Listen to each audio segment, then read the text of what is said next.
Atención oyentes. Desde los estudios centrales de Radio Perspectiva Bíblica Mundial, irrumpe en sus hogares, desde el púlpito, la palabra que transforma vidas.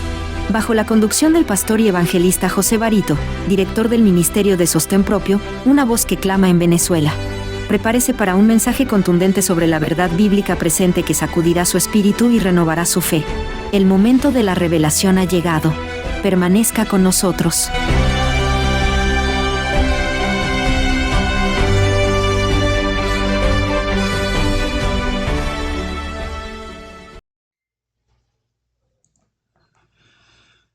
Un saludo cordial a toda nuestra audiencia de Radio Perspectiva Bíblica Mundial. Valoramos profundamente su sintonía y el espacio que nos brindan día a día. Como nuestro fundamento, pues damos toda la gloria y el reconocimiento a Dios en su plenitud por la inspiración de este mensaje. Y sin más preámbulos ni más contratiempos, entremos de lleno a nuestra temática de hoy. Este tema es un tema demasiado emblemático. Lo he titulado La gran boca habló. Así como lo escucharon. La gran boca habló. Es un mensaje profético para nuestros días. Claro que sí. Creo que se hace pertinente comenzar este tema con un texto que lo conseguimos en el libro de Daniel, capítulo 7. Dice lo siguiente, dice: mientras yo contemplaba los cuernos, he aquí que otro cuerno pequeño salía entre ellos, y delante de él fueron arrancados 3 cuernos de los primeros. He aquí que este cuerno tenía ojos como de hombre y una boca que hablaba grandes cosas. Con ese texto, que es el texto que identifica ese poder que ahí en ese texto lo llaman el cuerno pequeño, es el mismo personaje que hace referencia a Daniel de cuerno pequeño, que hace también referencia al apóstol Pablo como el hombre de pecado, el hijo de perdición. Es el mismo del que hace referencia el apóstol Juan como el anticristo. Y es el mismo que hace el mismo apóstol Juan como la bestia. Entonces, hagamos una pequeña introducción para entrar en materia. Distinguidos oyentes, hoy quiero compartir con todos ustedes un mensaje que les estremecerá el corazón. Sí. Un mensaje que nos llama a despertar del sueño espiritual en que muchos se encuentran. Yo diría que una vasta población mundial. Este es un mensaje profético que Dios dejó escrito hace más de 2000 años, pero que tiene una vigencia absoluta para nuestros días. Cada día cobra más importancia este tema. Sí, hoy hablaremos de una profecía que muchos han querido silenciar, la han querido ignorar y la han querido tergiversar. Pero la palabra de Dios es clara, es precisa y no puede ser cambiada por conveniencias humanas. No. Y específicamente hablaremos de la gran boca, así entre comillas y en mayúsculas, la gran boca que habló blasfemias contra el Altísimo, tal como lo anunció el profeta Daniel. Entonces, el tema de hoy no es para entretener, no es para agradar oídos delicados, tampoco. Es para advertir, para alertar, para que cada uno de nosotros examine su fe y se asegure de estar parado sobre la roca, que es Cristo Jesús, y no sobre arenas movedizas de tradiciones humanas putrefactas. Así que comencemos por lo que la Biblia llama, en este tema, con lo que la Biblia llama el misterio de la iniquidad. Sí, el apóstol Pablo, guiado por el Espíritu Santo, escribió a los hermanos de Tesalónica palabras que debían estremecer nuestros corazones. Y escuchen con atención. Él allá en la segunda epístola a los tesalonicenses, en el capítulo 2, verso del 3 al 4, dijo que nadie nos engañe en ninguna manera, porque no vendrá sin que antes venga la apostasía. y se manifiesta el hombre de pecado, el hijo de perdición, el cual se opone y se levanta contra todo lo que se llama Dios o es objeto de culto. Y escuchen esto, lo más importante, tanto que se sienta en el templo de Dios como Dios, haciéndose pasar por Dios. Cierro comillas. Ese poder está delineado completamente en ese texto del apóstol Pablo, y con ese texto nosotros podemos entonces descifrar el enigma ahí encristado en ese texto. Gloria a Dios por su palabra. Pablo no estaba hablando de un futuro distante, no. Él mismo advirtió que ya está en acción el misterio de la iniquidad. Así lo determinó. Y desde aquellos días, el enemigo estaba trabajando sutilmente, introduciendo errores en la iglesia que prepararían el camino para el establecimiento de ese poder infernal que vendría. Poder infernal, señores, ¿oye?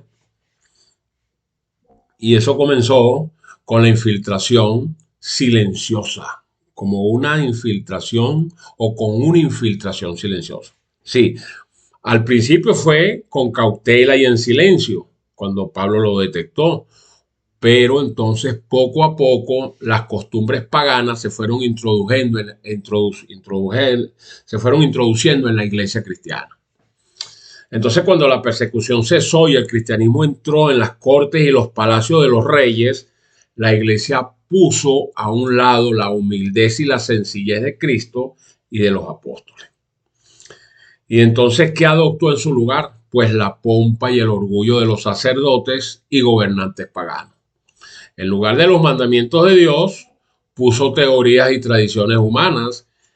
Y determinó una tragedia de proporciones gigantescas. Sí. La iglesia, que debía ser columna y baluarte de la verdad, pues comenzó a transigir con el error. Y ahí comenzó el hecatombe. Esta conversión nominal de este señor llamado Constantino, a principios del siglo IV, causó gran regocijo. Eso entre comillas, ¿no? Pero eso fue un engaño monumental. Sí, el mundo recubierto con el manto de la justicia se introdujo en la iglesia. El paganismo, vencido en apariencia, fue realmente el vencedor y su espíritu dominó a la iglesia. Y esta mezcla de paganismo y cristianismo dio como resultado el desarrollo de lo que dice allí el texto del apóstol Pablo, el hombre de pecado o hijo de perdición, predicho en la profecía. Entonces, ese gigantesco sistema de religión falsa es la obra maestra del poder de Satanás. Es un monumento a sus esfuerzos por ocupar el trono y gobernar la tierra de acuerdo con su voluntad. Como no lo pudo hacer en el cielo cuando fue expulsado, pues lo está tratando de establecer aquí en esta tierra. Sí, ¿qué pasó aquí? Pues se rechazó a Cristo por honores mundanos. Eso fue lo que hizo la iglesia. Entonces, con el fin de obtener ventajas y honores mundanos, la iglesia procuró el favor y el apoyo de los grandes hombres de la tierra. Y al rechazar de ese modo a nuestro Señor Jesucristo, fue inducida a rendir lealtad al representante de Satanás, es a saber, al obispo de Roma, el papado y su séquito. Eso fue lo que pasó. Fíjense ustedes que una de las doctrinas cardinales del catolicismo es que el Papa, escuchen esto, es que el Papa es la cabeza visible de la Iglesia Universal de Cristo. Recuerden que la palabra católico significa universal. Y que este señor mal llamado Papa, ¿verdad?, está investido con autoridad suprema sobre los obispos y los pastores del planeta entero. Está por encima de todo. Eso es lo que dicen ellos, ¿no? Más aún, este señor mal llamado Papa se ha arrogado o se ha arrojado con él los mismos títulos de la divinidad. ¿Escucharon eso bien? no son palabras mías, son las afirmaciones de ese mismo sistema. Él se hace llamar Santo Padre, Sumo Pontífice, se hace llamar Vicario Filii Dei y pare de contar. Entonces, todo comenzó con la supresión de las escrituras, ¿sí? Satanás sabía muy bien que las Sagradas Escrituras capacitarían a los hombres para descubrir sus engaños y resistir su poder. Incluso debemos recalcar que el Salvador del mundo siempre resistió sus ataques por medio de la palabra. En cada uno de sus asaltos, nuestro Señor Jesucristo empleó el escudo de la verdad eterna cuando decía, escrito está. ¿Qué está escrito en la ley? Eso es lo que él respondía. A cada sugerencia del adversario, el Señor opuso la sabiduría y el poder de la palabra. Por ello, para que Satanás pudiera conservar su dominio sobre los hombres y afirmar la autoridad del usurpador papal, debía mantenerlos ignorantes acerca de las Escrituras. Eso fue lo que pasó.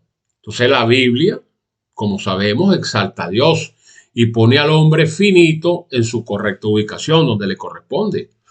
Por lo tanto, sus sagradas verdades debían mantenerse ocultas y mejor aún suprimidas. Esa fue la lógica que adoptó la Iglesia de Roma, la Iglesia católica, apostólica y romana, por cientos de años, impidiendo la circulación de la Biblia. Se prohibía a la gente que la leyera o que la tuviera en su hogar inclusive, y sacerdotes y prelados carentes de principios interpretaban sus enseñanzas de manera que apoyaran sus pretensiones. Pero estaba escrito que venía la mudanza de los tiempos y la ley. ¿Cómo es eso? Bueno, el profeta Daniel, en el capítulo 7, verso 25, dijo que iba a venir un poder sobre esta tierra que iba a pretender cambiar los tiempos y la ley. Sí. Entonces, al restringir, es decir, al eliminar el detector de errores, que era la Biblia, por supuesto, Satanás obró de acuerdo con su voluntad. La profecía declaraba que el papado pensaría en cambiar los tiempos y la ley, como les dije. Y hermanos, no se demoró en intentar esa obra. De inmediato vino el ataque al segundo mandamiento de la ley de Dios. ¿Para qué? Para permitir que los paganos se convirtieran y encontraran un sustituto de los ídolos que ellos adoraban. Ahí fue donde se introdujo gradualmente en el culto cristiano la adoración de imágenes y reliquias. ¿Se fijan? El decreto de un concilio general finalmente confirmó ese sistema de idolatría papal. Y de un plumazo eliminaron el segundo mandamiento de la ley de Dios que aparece en la Biblia, en la Santa Biblia, en el libro de Éxodo, capítulo 20. Y para completar su obra impía, Roma acometió eliminar el segundo mandamiento de esa ley de Dios, que prohibía la adoración de imágenes, y dividió el 10º mandamiento en 2 para poder conservar el número exacto de 10. No contento con todo ello, vino lo peor. Vino el ataque al 4º mandamiento de la ley de Dios. Sí, pero esa actitud de retroceso ante el paganismo abrió el camino para apartarse aún más de la autoridad del cielo. Satanás atacó también al 4º mandamiento y trató de poner a un lado el antiguo y perpetuo sábado que Dios había bendecido y santificado para exaltar en su lugar la fiesta que guardaban los paganos con el nombre de Venerable Día del Sol, es decir, el domingo, primer día de la semana. ¿Ve de dónde viene el domingo? Al principio ese cambio no se llevó a cabo abiertamente, no. En los primeros siglos todos los cristianos guardaban el sábado, lo seguían guardando, cuidaban celosamente el honor de Dios y como creían que su ley era inmutable, conservaban religiosamente el carácter sagrado de sus preceptos. Pero con gran sutileza, como trabaja Satanás, pues, el innombrable obró por medio de sus instrumentos. Para que la atención de la gente se dirigiera al domingo, lo convirtió en una festividad en honor a la resurrección de Cristo. Eso fue lo que pasó. Se celebraban servicios religiosos ese día, no obstante, se le consideraba aún como un día de recreación. Y aún así, pues entonces, igualito el sábado se seguía guardando religiosamente. Pero entonces este señor Constantino, el emperador Constantino de turno, pagano, como siempre lo fue y siempre hasta su final de sus días, promulgó el decreto para apoyar la observancia general del domingo como una festividad pública en todo el Imperio Romano. Después de su, entre comillas, conversión, siguió siendo un ferviente abogado del domingo. Y ahora les pregunto yo a ustedes, ¿les suena acaso ese caso? ¿Les suena acaso eso familiar? ¿Les suena eso familiar a ustedes? Pues a mí sí. La historia pareciera que se está repitiendo con los Estados Unidos de Norteamérica actualmente. Es lo mismo que está sucediendo ahorita con el presidente de turno de los Estados Unidos, el hombre más poderoso del planeta, pues que está tratando de llevar a cabo el decreto de una ley dominical. Así que vayan hilvanando. Entonces, pocos años después de la promulgación del decreto de Constantino, los obispos de Roma lo confirieron al domingo o le confirieron a este domingo el título del Día del Señor. ¿Qué le parece a ustedes eso? Y de ese modo se indujo a la gente gradualmente a que considerara que poseían un cierto grado de santidad ese domingo. No obstante, se seguía guardando el sábado original. Pero el archiengañador no había terminado su obra. Se celebraron grandes concilios a los que concurrían dignatarios de la iglesia procedente de todas partes del mundo, y en casi cada uno de ellos se degradaba un poco más el sábado que Dios había instituido, mientras en forma proporcional se exaltaba el domingo. Así fue trabajando, ¿no? Así como trabaja la levadura en la masa. Va poco a poco fermentando hasta que la leuda completamente. Y eso fue lo que pasó. De ese modo, la festividad pagana finalmente llegó a ser honrada como una institución divina. Entonces, mientras al sábado de la Biblia se declaró como una reliquia del judaísmo y se insistió en que su observancia era un anatema, es decir, una maldición. Entonces preguntamos, ¿cuál fue el resultado de eso? Bueno, eso fue nada más y nada menos que lo que está pasando ahorita, un gran desafío a Dios. Eso es desafiar la voluntad de Dios. Porque vinieron consecuencias. Sí, el gran apóstata logró éxito, eso entre comillas, al exaltarse a sí mismo, cumpliéndose lo que escrito está, que este poder se iba a ensalzar contra todo lo que se llama Dios o es objeto de culto, como lo dijimos al principio por la profecía del apóstol Pablo. Se había atrevido a cambiar el único precepto de la ley divina que en forma inconfundible señala a toda la humanidad al Dios verdadero y viviente. Obviando con ello que en el cuarto mandamiento el Señor se presenta como creador de los cielos y la tierra y por lo tanto como distinto de todos los dioses falsos, eso de dioses entre comillas, pues el mundo o ese cúmulo de personas enterraron ese mandamiento, lo enterraron. Entonces, el séptimo día fue santificado para que fuera un día de reposo para el hombre, como un monumento de la obra de la creación por pacto perpetuo. Pero siempre un pero, ¿no? Satanás trató de desviar a los hombres para que no manifestaran lealtad a Dios ni rindieran obediencia a su ley. Por lo tanto, dirigió sus esfuerzos especialmente contra ese mandamiento que señala a Dios como creador. Cuando usted lo quita, queda la Biblia, la ley queda acéfala, porque es el único mandamiento que lo reconoce como el creador. ¿Se fijan cuál era la intención de Satanás con todo esto? Es aquí cuando este blasfemo poder abre su gran bocota para lanzar candela y blasfemias contra Dios. Y lo más sorprendente, Dios lo había profetizado tal cual. Sí, señores, la gran boca habló y le daré las evidencias documentadas de de las blasfemias que dijo, que ha dicho y que se mantienen, de paso. Así que hermanos, lo que voy a compartir ahora son palabras textuales, óigame bien, palabras textuales de fuentes católicas oficiales. Las voy a citar. No son interpretaciones mías, no son exageraciones, no, son las propias afirmaciones de este sistema infernal que se atrevió a ponerse en el lugar de Dios. Así que le invito que las pueda usted confirmar, porque les voy a dar la fuente. Así que preparen sus corazones porque lo que van a escuchar es la evidencia de que efectivamente la gran boca habló a través de blasfemias contra el Altísimo.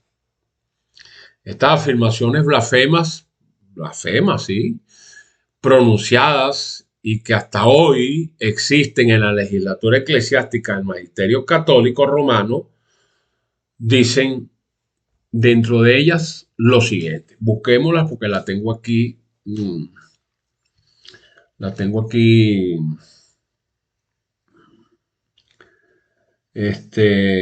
Para leérsela, ¿no? Entonces, la primera que hace referencia, o que vamos a hacer referencia, les voy a hacer referencia de 1, 2, 3, 4, 5, unas 7 citas nada más. Tengo muchísimas, pero voy a poner 7, una de las más emblemáticas. La primera, por ejemplo, que está recogida en la Enciclopedia Católica. En la Enciclopedia Católica. Escuchen esto. Dice, el Papa, abro comillas, el Papa es de tan grande dignidad y ensalzado que no es un simple hombre, sino como si fuese Dios. El vicario de Dios. El Papa es como Dios en la tierra. Como si fuese Dios, dice el texto. ¿Cómo que como que si fuese Dios?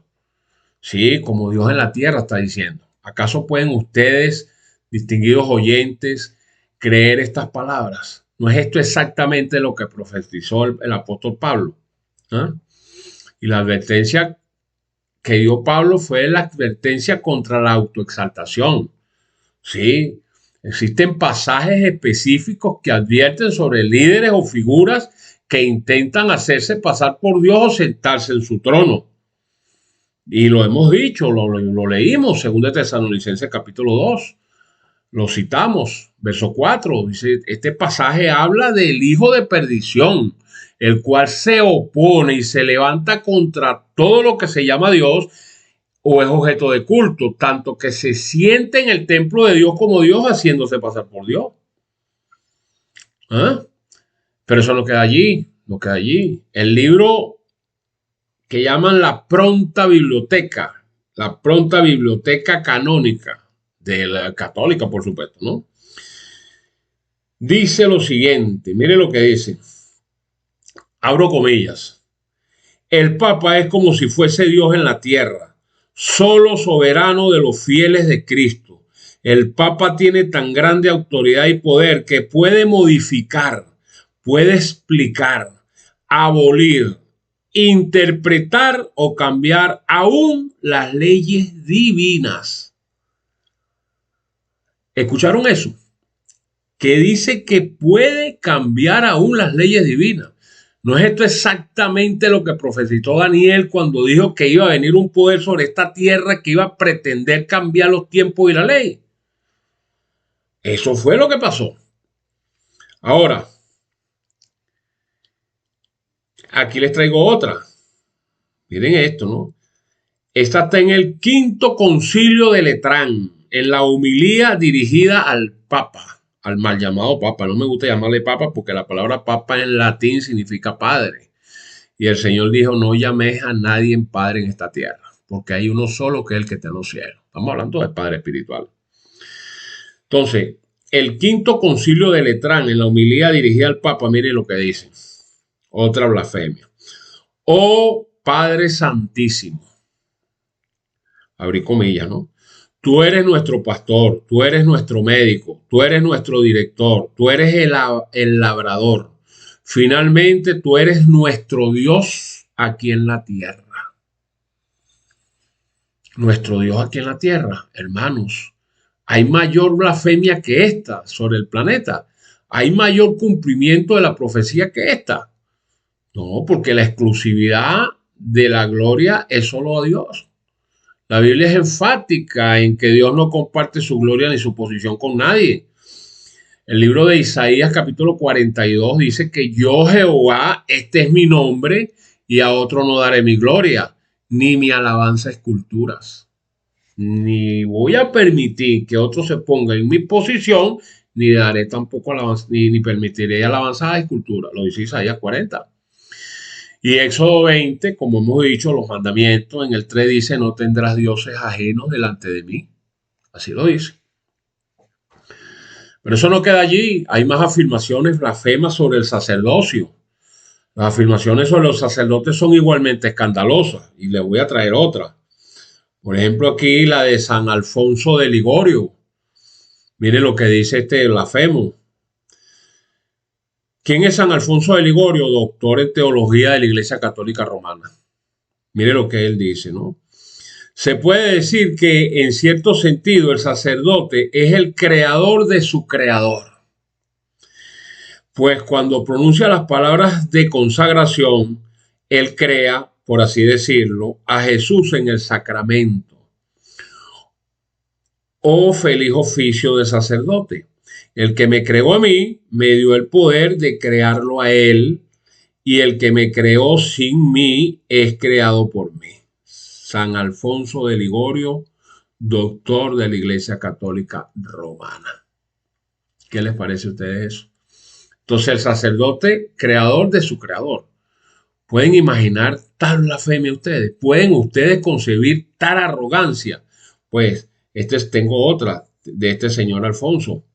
San Alfonso de Ligorio dice, el perdón de un solo pecado requiere toda la omnipotencia de Dios, pero lo que solo Dios puede hacer por medio de su omnipotencia, lo puede hacer también el sacerdote cuando dice, ego te absolvo. En verdad, no es exagerado decir que en virtud de su supremo oficio, los sacerdotes son otros tantos dioses. Otros tantos dioses. Hermanos, la palabra de Dios es clara al rechazo, a la deificación de los hombres. La idea de que los sacerdotes son otros tantos dioses contradice la naturaleza completamente humana y pecadora de todo líder religioso. El libro de Hechos de los Apóstoles, en el capítulo 10, dice que cuando Cornelio, recuerden, se le postró a Pedro el apóstol lo detuvo inmediatamente. ¿Y qué le dijo? Levántate, pues yo mismo también soy hombre. Eso lo dijo Pedro. Y Romanos capítulo 3 también podemos ver cómo la Biblia ahí dice, por cuanto todos pecaron, están destituidos de la gloria de Dios. Y esto incluye a cualquier sacerdote, obispo o papa. El libro de Isaías 42 dice, yo Jehová, este es mi nombre y a otro no daré mi gloria. Lo dice Isaías 42. ¿Cómo es que esta gente también son iguales a Dios? Porque Marcos 2:7 dice, porque habla este así. Blasfemias dice, ¿quién puede perdonar pecados sino solo Dios?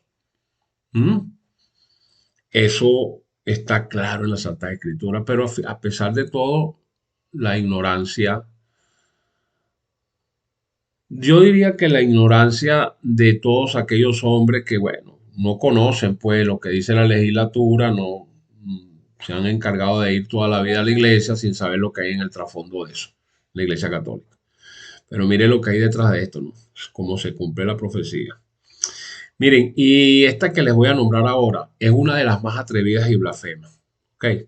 Esta la recogí de la Enciclopedia Católica, tomo 3, página 139, artículo Papa. Dice rápidamente, el Papa es de tan grande dignidad y ensalzado que no es un simple hombre, sino como si fuese Dios. El vicario de Dios. El vicario de Dios, el representante de Dios en la tierra es el Espíritu Santo, no es él. El Papa es de dignidad tan sublime y suprema que hablando como con propiedad no ha sido establecido en algún grado de dignidad, sino más bien ha sido colocado en la misma cúspide de todas las dignidades. Dice que el Papa es llamado Santísimo porque se presume que legítimamente lo es. Solo Él es santo. Solo el Papa merece ser llamado Santísimo porque únicamente Él es el vicario representante de Cristo, manantial, fuente y plenitud de toda santidad. El Papa es el monarca divino, emperador supremo, rey de reyes y señor de señores. Ese es el título de Jesucristo, ¿no? De allí que el Papa lleva una corona triple como rey del cielo, rey de la tierra y rey de las regiones inferiores. Además, la autoridad y el poder del pontífice romano no se refieren solo a las cosas celestiales, a las terrenales y a las que están debajo de la tierra, sino que llega hasta, miren esto, sino que llegan hasta sobre los ángeles, pues es mayor que ellos. Pongo un punto aquí, la Biblia dice que los hombres son hechos poco menor que los ángeles en el libro de Hebreos. Él está diciendo aquí, esta gente dice que de manera que, fíjense esto, ¿no? Sino que llegan hasta sobre los ángeles, pues es mayor que ellos. De manera que si se pudiera dar el caso de que los ángeles errasen en la fe o pensasen en forma contraria a la fe, podrían ser juzgados y excomulgados por el Papa. El Papa tiene tan grande dignidad y poder que forma uno con Cristo el mismo tribunal.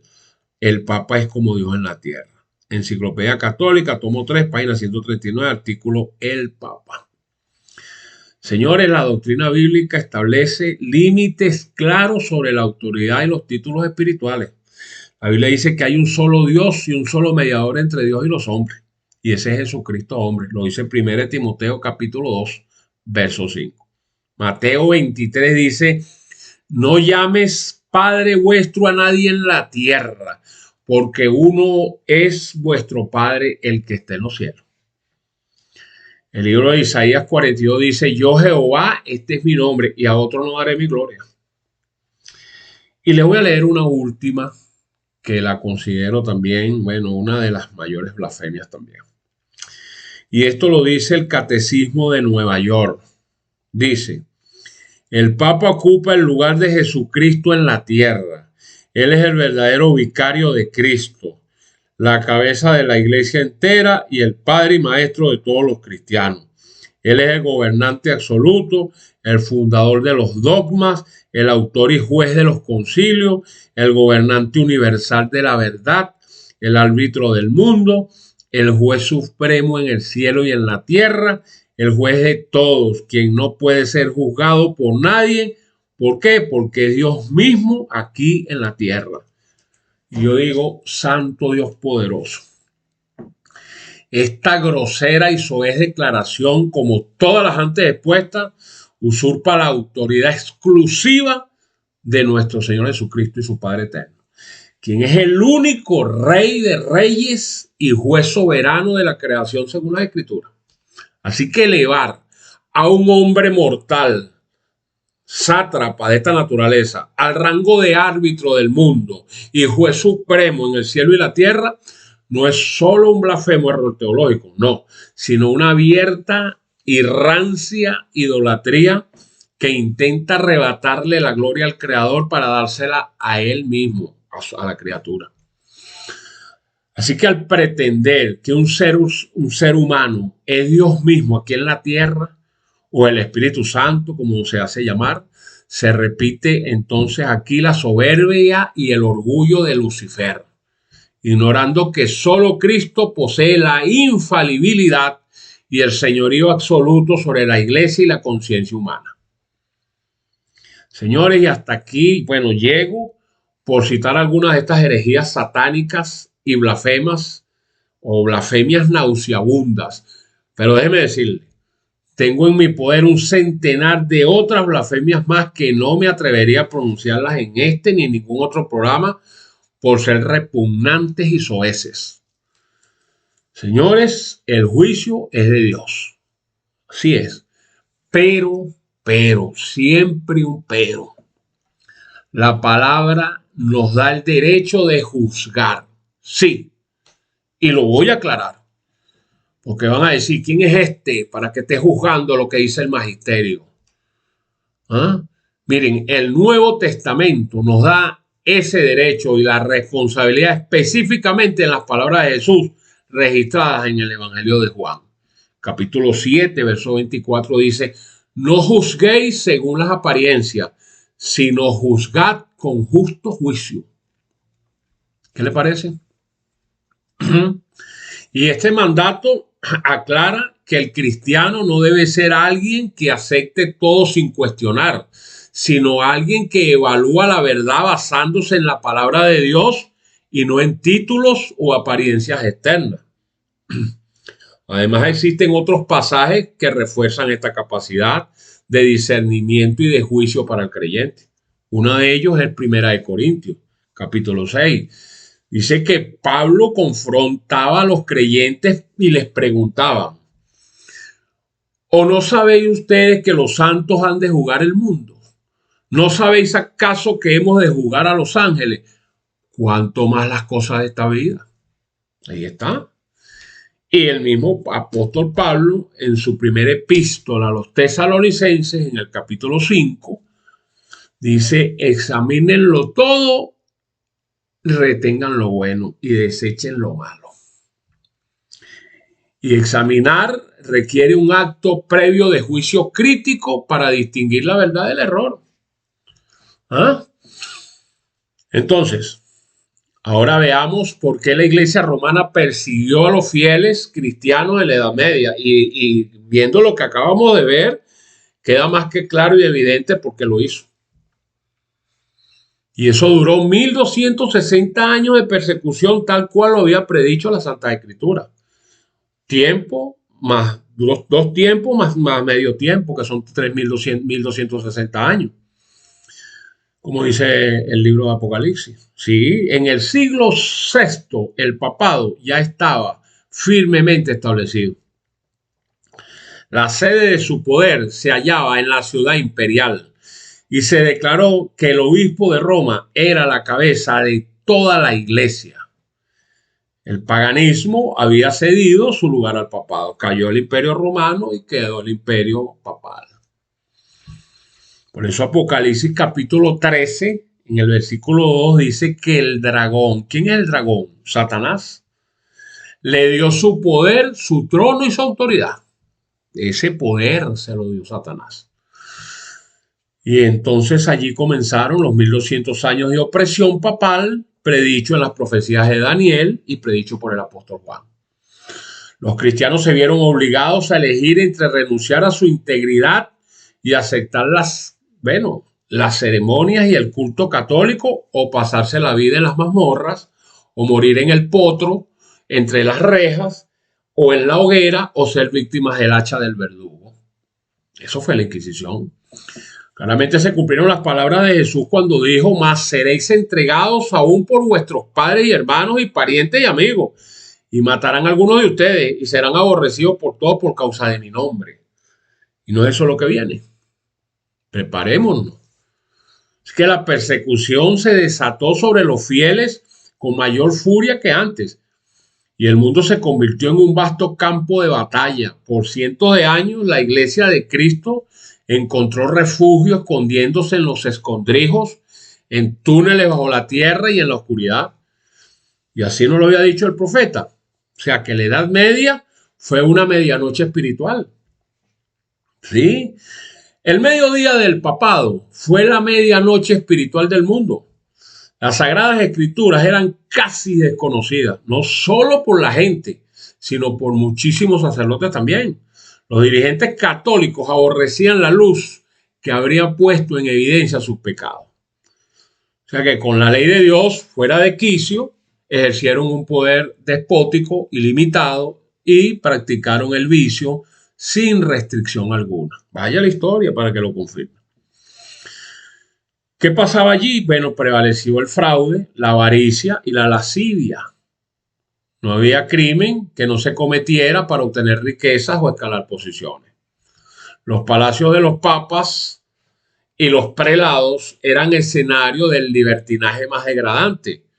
Fíjense ustedes que la extrema degradación de estos jerarcas era tan grande de la Iglesia Católica que algunos de los pontífices reinantes cometieron crímenes tan repugnantes que los gobernantes seculares de turno trataron de deponer a esos dignatarios de la Iglesia como monstruos demasiado viles para ser tolerados sobre el trono.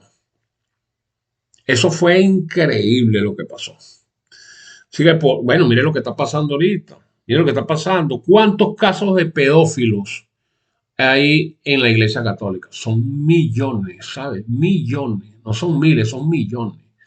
¿Y qué ha pasado con eso? Silencio cómplice, aquí no ha pasado nada. ¿Esto ha cambiado la Iglesia? No, no puede cambiar. ¿Por qué? Porque la Iglesia se identifica como una bestia leopardina y el leopardo no muda sus manchas, sino cambia. Así que por todo lo antes expuesto, entonces debemos reflexionar profundamente. Sí, vamos a hacer una reflexión especial acerca del pecado que se genera por la complicidad consciente. Óiganme bien, pare la oreja, distinguidos. Hermanos, distinguidos oyentes, ahora quiero hablarles con toda la franqueza y con todo el amor de Cristo, pero también con toda la solemnidad que este momento amerita. Sí, voy a tocar un punto que muchos prefieren evitar, pero que es absolutamente imperioso y necesario abordar. Sí, la pregunta que debe resonar en cada corazón y en cada cerebro que está escuchando este mensaje y en el mundo entero para este día, señores, es esta. ¿Cómo es posible que un creyente, conociendo estas blasfemas declaraciones, siga siendo un incauto, defensor y seguidor de un poder irreverente como este? Esa es una pregunta. O sea que la ignorancia ya no tiene excusa. Hermanos, podemos entender, podemos tener misericordia de aquellos que nunca han escuchado estas verdades. Podemos comprender a quienes han vivido toda su vida en la ignorancia, engañados por un sistema que les ocultó deliberadamente la palabra de Dios. Pero, ¿qué excusa tiene el que conoce la verdad y decide ignorarla? ¿Qué excusa tiene el que ha visto con sus propios ojos las evidencias, que ha leído y ha escuchado, como usted lo está escuchando hoy, estas blasfemias, que ha comprobado las profecías una vez que usted lo haga cumplida y aún así decide seguir defendiendo lo indefendible? La Biblia es clara cuando dice: al que sabe hacer lo bueno y no lo hace, se le cuenta como pecado. Lo dice el Santiago capítulo 4, verso 17. Entonces volvemos a preguntar: ¿cuánto más grave es el pecado del que sabe la verdad y decide rechazarla o ignorarla? Del que conoce el error y decide defenderlo. Del que ve la blasfemia y decide justificarla y mantenerse allí. Sí, sí, sí. Porque muchos aplican el autoengaño del creyente tibio. Algunos dirán: pero yo amo a Jesús, eso es lo que importa. Hermano, hermana, ¿Jesús qué dijo? ¿Qué dijo Jesús? Dígame, en Juan capítulo 14. Si ustedes me aman, guardan mis mandamientos. Sí, guardan mis mandamientos. ¿Por qué? Porque el que tiene mis mandamientos y los guarda, ese es el que me ama. Y el que no me ama, no guarda mis palabras.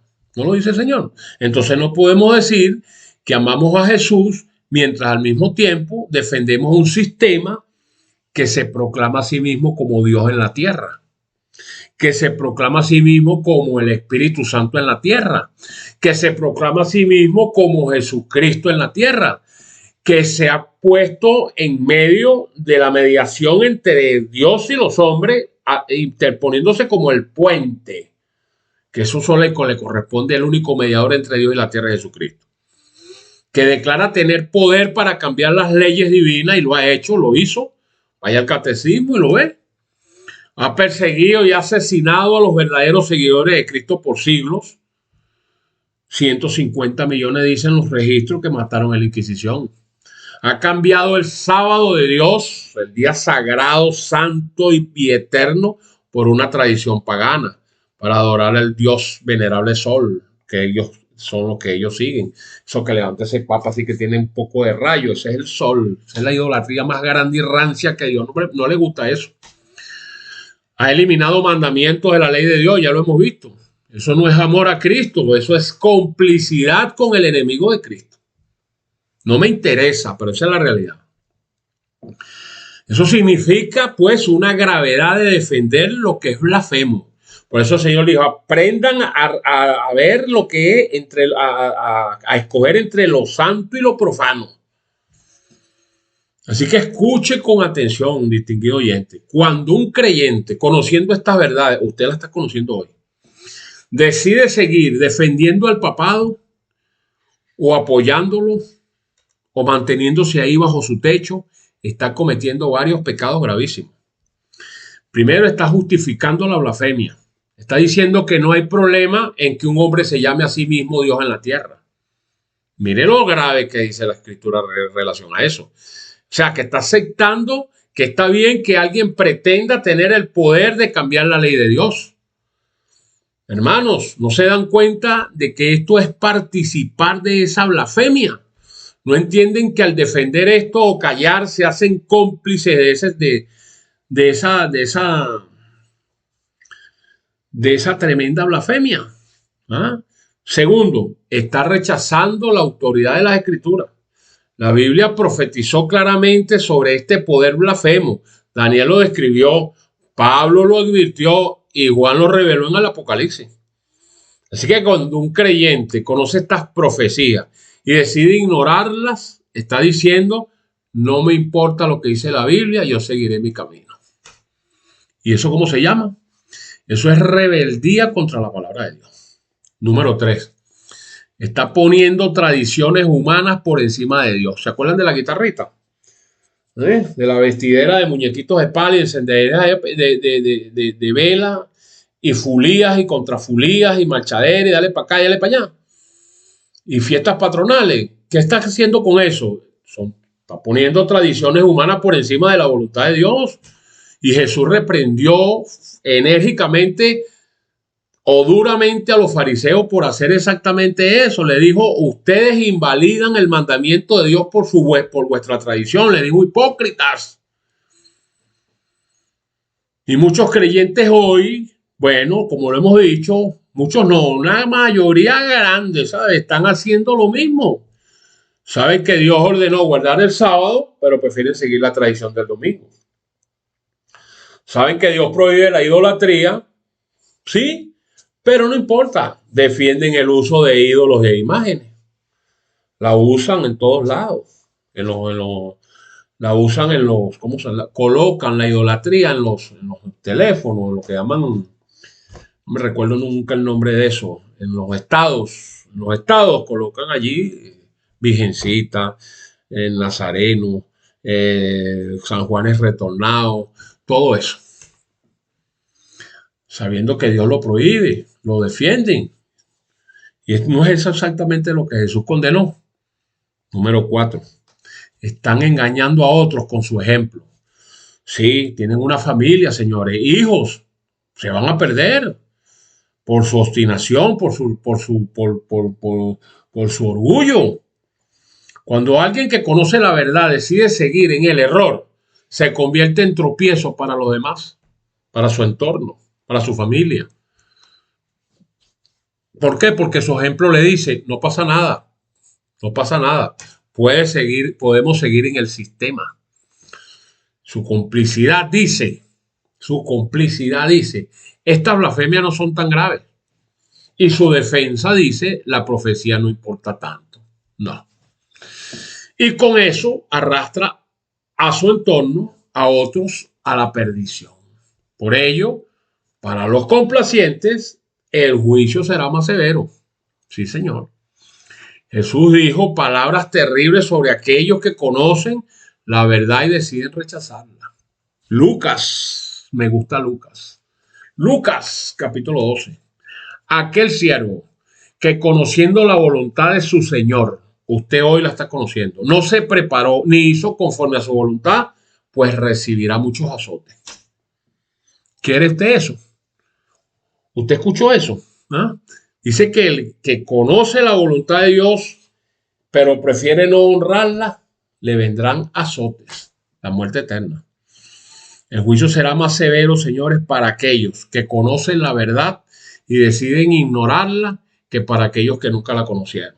Dios sabrá cómo lo va a juzgar.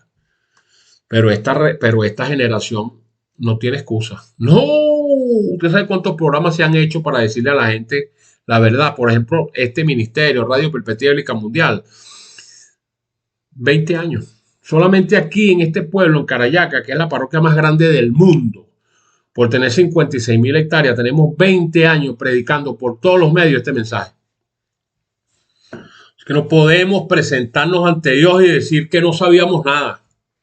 No podemos decir que nadie nos advirtió. No podemos alegar ignorancia cuando la evidencia está delante de nuestros ojos. Por eso hay un llamado urgente a la decisión, señores.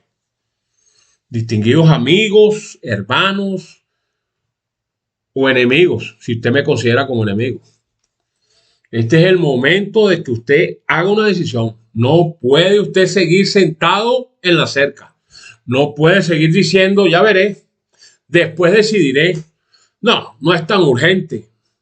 Recuerde lo que dijo Josué, el comandante del ejército de Moisés. Enfrentó a Israel con una decisión similar. ¿Y qué dijo? Escojan ustedes a quién van a servir, pero este servidor y mi casa, la que yo, responsable de mi casa, serviremos a Jehová. Así lo dijo Josué 24.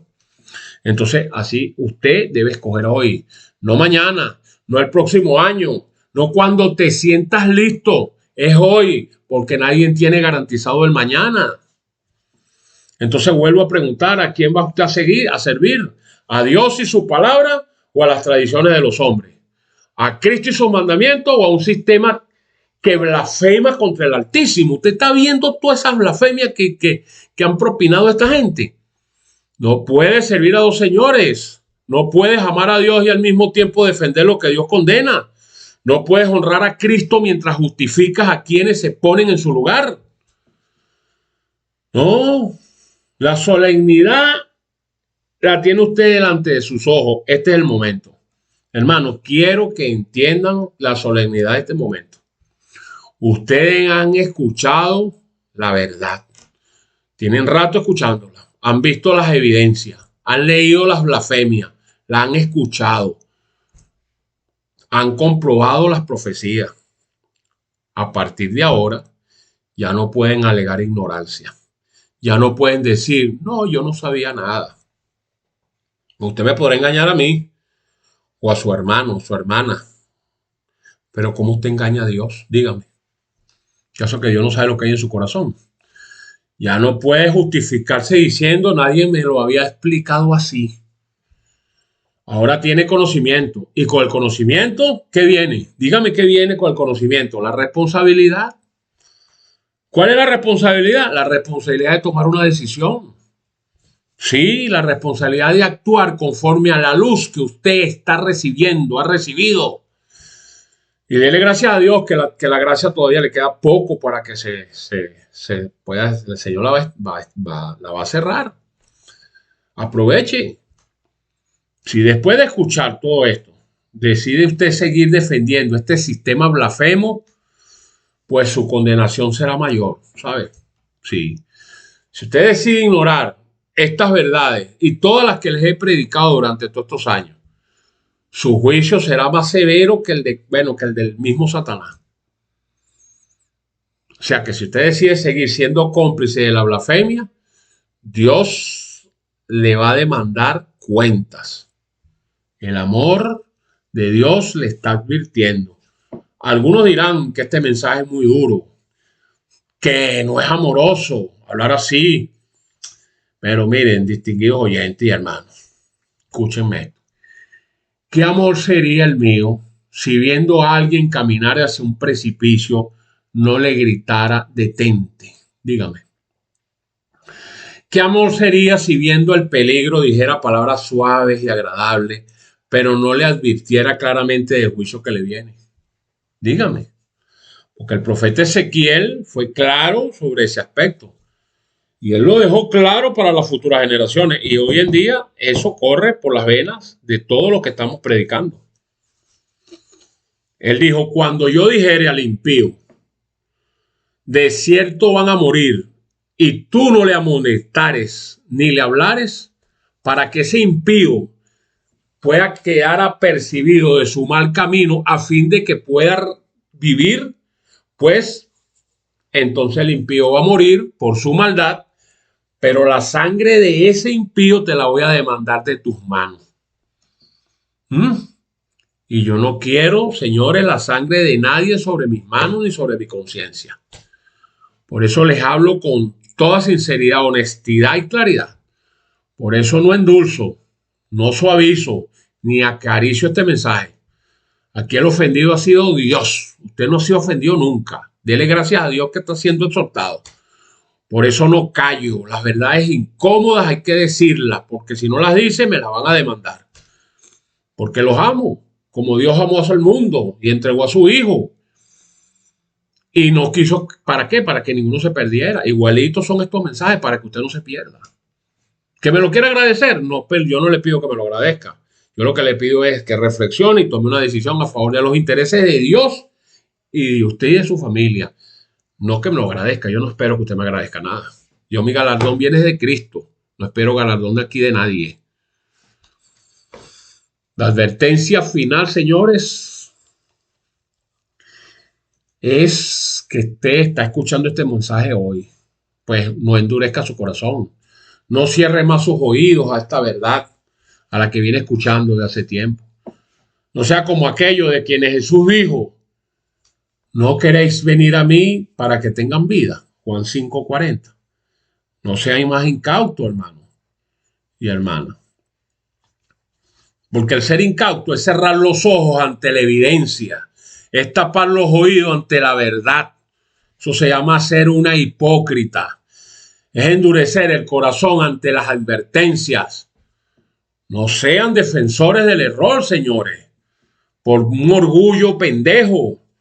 Cristo no necesita que defiendas la mentira. Él necesita que defiendas su verdad. Y eso es lo que debemos hacer todos. Aunque nos cueste la popularidad, aunque nos cueste las amistades, aunque nos cueste la comodidad, pero hay que hacerlo. No podemos seguir siendo seguidores de blasfemias.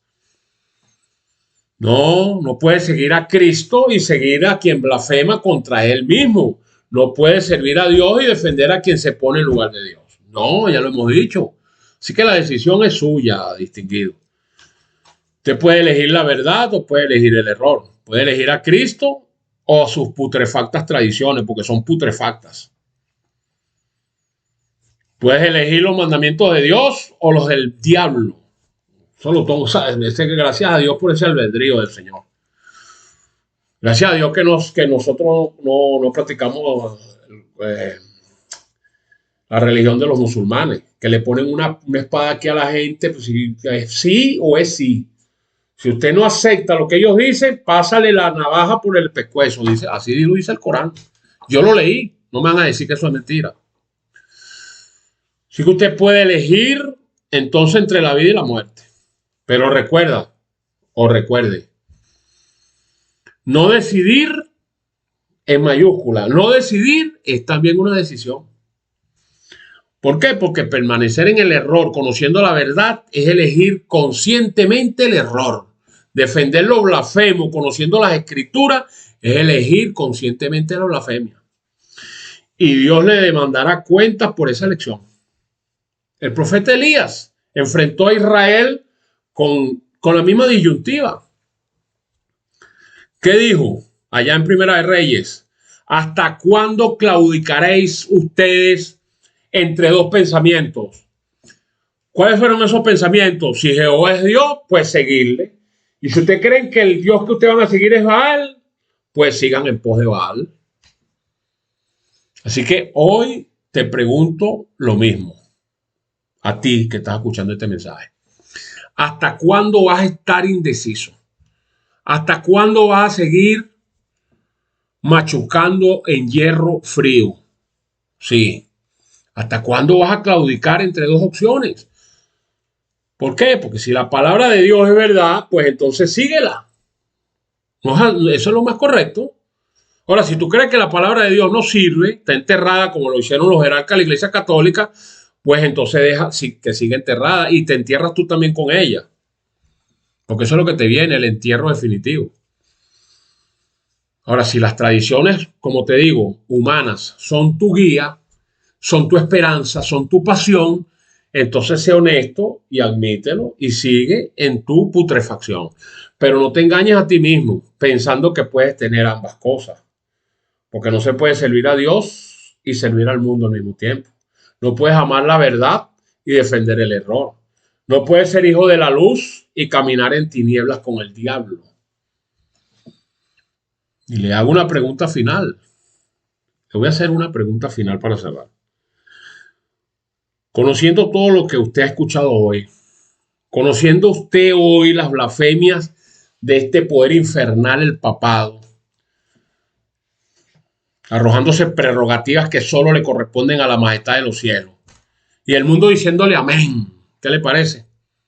¿Ah? Voy a hablar con el Santo Padre. Voy a hablar con el Santo Padre. Fíjese cuál es el protocolo. Él es blanco, se viste de blanco y usted tiene que vestirse de negro. Porque él es el santo. ¿Qué le parece? El que no conoce la escritura, ahí lo está haciendo todo el mundo. Todos los reyes tienen que arrastrarse al papa de turno por no conocer las escrituras. Sí. Conociendo todo lo que usted ha escuchado hoy, conociendo la blasfemia de este poder infernal, el papado, conociendo las profecías cumplidas, como se las he detallado punto por punto y se las he demostrado con la historia, conociendo el cambio que hizo este poder blasfemio de la ley de Dios, conociendo usted la persecución que le viene a los santos ahorita, a los seguidores del Señor, a su pueblo, va usted a seguir siendo un incauto. ¿Va usted a seguir siendo un defensor y seguidor de este poder blasfemo? ¿O usted va a tomar la decisión más importante de su vida y seguir únicamente a Cristo y su palabra? ¿Mm? ¿Por qué? Porque el tiempo de decidir es ahora. La responsabilidad es suya. Las consecuencias serán eternas. Hace tiempo le dije yo a un familiar, que no lo voy a nombrar, con todo el perdón, le pedí perdón a Dios y le pedí perdón a esa señora. Le dije, no seas estúpida, porque tiene que ser estúpida. Una persona que se quiere perder, piérdase, ese es el libre albedrío. Y que ella sabe que está cometiendo un error porque está haciendo cosas que están en contraposición a lo que está escrito. Pero no dejes que se pierdan tus hijos. No dejes que se pierdan. No dejes que se pierdan. Piérdete tú si te quieres perder, pero no dejes que se pierdan tus hijos. ¿O es que acaso usted no quiere a sus hijos? El llamado de Apocalipsis, la palabra de Dios, hace un llamado urgente con ese libro de Apocalipsis. Lo dice, ese es un sermón, pero que lo que esté retumbando, como retumbaba cuando Noé predicaba, 120 años predicando, con la mano izquierda tenía la Biblia y con la mano derecha tenía un martillo. Y cada martillo que durante 120 años le dio a esa arca, fue un martillo que explotaba en la conciencia de los que escucharon ese martillazo y nunca obedecieron el clamor divino. ¿Y qué pasó? Completica esa generación se perdió. Ahí está la historia, vaya Génesis. Por eso el Señor en Apocalipsis 18 está diciendo, y oí otra voz del cielo, otra, porque ya tiene rato hablando y diciendo, salgan de ahí de ese poder blasfemo, pueblo mío. ¿Por qué le dice pueblo mío? Porque todavía considera que son sus hijos. ¿Para qué? Para que ustedes no sean copartícipes de sus pecados y en consecuencia no reciban parte de sus plagas, que son las que están a punto de caer ahorita. 7, peores que las 10 que cayeron en Egipto. ¿Por qué? Porque los pecados de ese poder blasfemo ha llegado hasta el cielo. Y ya Dios dijo, hasta aquí llegaste. Eso es lo que está escrito en Apocalipsis 18:4. Por eso le dice, salí de ella, pueblo mío. No está diciendo, mantente ahí, que ella se va a reformar. No, no se va a reformar, porque la Biblia dice que ese pueblo va al lago de fuego. Inclusive van a lanzar ese pueblo, el primero lago de fuego, que el mismo Satanás. Satanás va de último. Señores, Dios tiene un pueblo sincero en todas las iglesias. Sí los tiene. Sí, ahí los tiene. Por eso le dice pueblo mío a Babilonia. ¿Por qué? Le dice pueblo mío mientras que está la misericordia abierta. La gracia todavía existe. Pero en lo que se acabe la gracia ya no es pueblo mío. Incluyendo la iglesia católica. Por eso le está diciendo, salgan de ahí, pueblo mío. Salgan de ahí, pueblo mío. Y de las iglesias evangélicas domingueras. Salgan de ahí, le está diciendo. Sí, pero está haciendo un llamado a salir de Babilonia, a salir del error, a salir de la apostasía. Y esto no es un mensaje de condenación, no, es un mensaje de misericordia. Señores, entienda. Dios está advirtiendo a la humanidad porque la ama. Está llamando aún porque quiere salvar. Así que me despido de ustedes. Y que Dios le ayude a tomar la decisión correcta para que usted y su familia pueda abrazar ese pacto sempiterno con nuestro Señor y marcharse con nuestro Señor cuando Él venga su segundo regreso a este mundo, a las mansiones eternas. Señores, tuve el placer verdaderamente de dirigirme a todos ustedes a través de este importante y vital tema. Les habló desde Venezuela el pastor José Barito. Me despido bajo la soberanía, como siempre lo digo, de nuestro Padre Celestial, su Santo Hijo Jesucristo y su Espíritu Santo en esta tierra. Confiando siempre en la dirección de la majestad de los cielos. ¿Para qué? Para los días por venir. Gracias por ser parte de la familia de Radio Perspectiva Bíblica Mundial. Hasta un próximo encuentro. Que Dios lo bendiga completamente y para siempre. La bendición del Señor.